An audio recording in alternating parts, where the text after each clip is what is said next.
SpaceX has the potential of saving the US government $1 billion a year. We are opposed to creating an entrenched monopoly with no realistic means for anyone to compete. My proceeds from the PayPal acquisition were $180 million. I put $100 million in SpaceX, $70 million in Tesla, and $10 million in Solar City.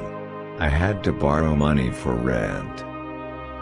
Over time, I think we will probably see a closer merger of biological intelligence and digital intelligence. I think it would be great to be born on Earth and die on Mars. Just hopefully not at the point of impact. I think it's very important to have a feedback loop, where you're constantly thinking about what you've done and how you could be doing it better. I hate writing about personal stuff. I don't have a Facebook page. I don't use my Twitter account. I am familiar with both, but I don't use them.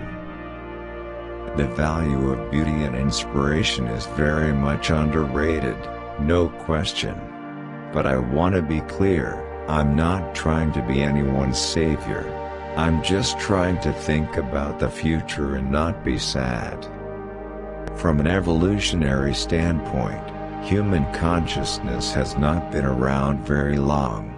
A little light just went on after 4.5 billion years. How often does that happen? Maybe it is quite rare. I had so many people try to talk me out of starting a rocket company. It was crazy.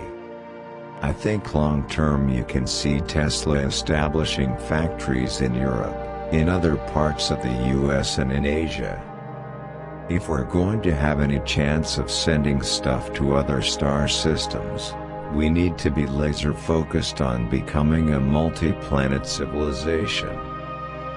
Biofuels such as ethanol require enormous amounts of cropland and end up displacing either food crops or natural wilderness, neither of which is good.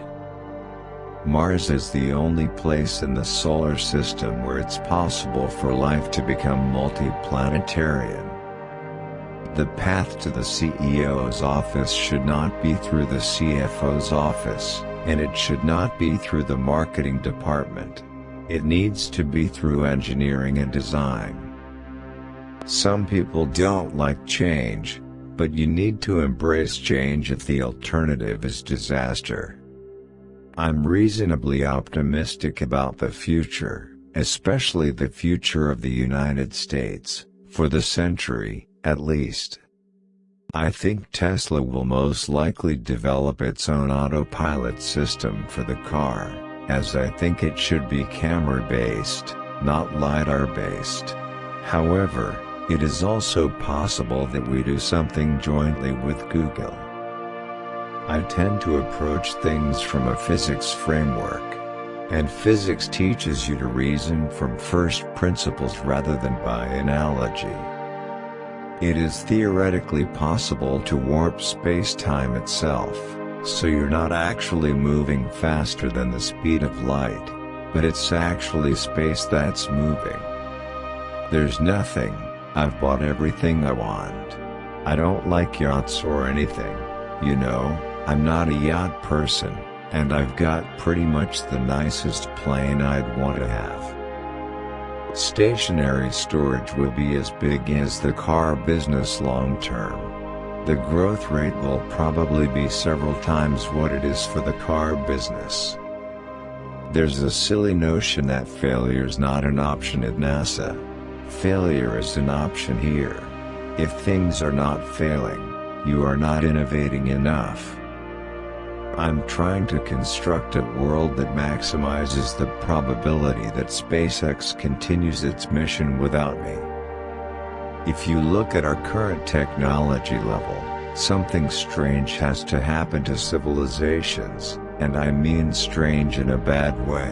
And it could be that there are a whole lot of dead, one-planet civilizations. We could definitely make a flying car, but that's not the hard part. The hard part is, How do you make a flying car that's super safe and quiet? Because if it's a howler, you're going to make people very unhappy.